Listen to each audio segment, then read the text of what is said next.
संत रविदास की शिक्षाएं हमें एक पाखंडी दुनिया में प्रामाणिकता को अपनाने के महत्व की याद दिलाती है। अक्सर विरोधाभासों से ग्रस्त समाज में रविदास हमें यथास्थिति को चुनौती देने के लिए प्रोत्साहित करते हैं। हमें व्यक्तित्व को गले लगाने से न केवल हमें शक्ति मिलती है बल्कि एक लहर प्रभाव भी पैदा होता है। दूसरे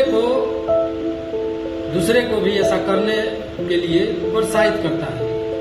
आइए हम प्रामाणिक रूप से जीने और सच्चाई की संस्कृति को बढ़ावा देने के द्वारा उनके ज्ञान का सम्मान करें। संत कबीर, संत रविदास, आज इन संतों को सब कोई अपनाने में लगे हैं। कोई इन्हें तिलक लगा देता है तो कोई इन्हें अपने भगवान बता देता है। लेकिन संत कबीर, संत रविदास है कि इन सब से दूर होते चले जा रहे हैं, मानवता से दूर होते चले जा रहे हैं। जो पाखंड है उसे खोलकर कहते हैं, इसलिए उनकी पकड़ में नहीं आते हैं, और जो सही है उसे सही कहते हैं। संतों ने हमें धार्मिक बनना सिखाया तो कट्टरता से दूरी बनाने को भी कहा। हमें ईश्वर का ज्ञान दिया तो ईश्वर को प्रकृति का रूप बताया।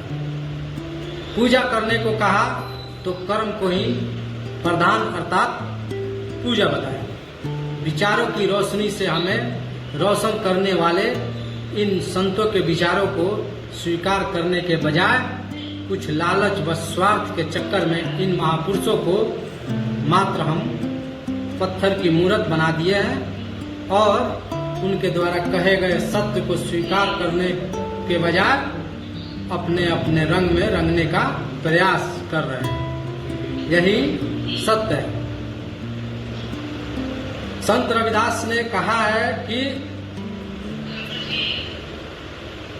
रैदास हमरो राम जी दशरथ सुत नाही। रैदास हमरो राम जी दशरथ करी सुत नाही। राम रमो हमऊ में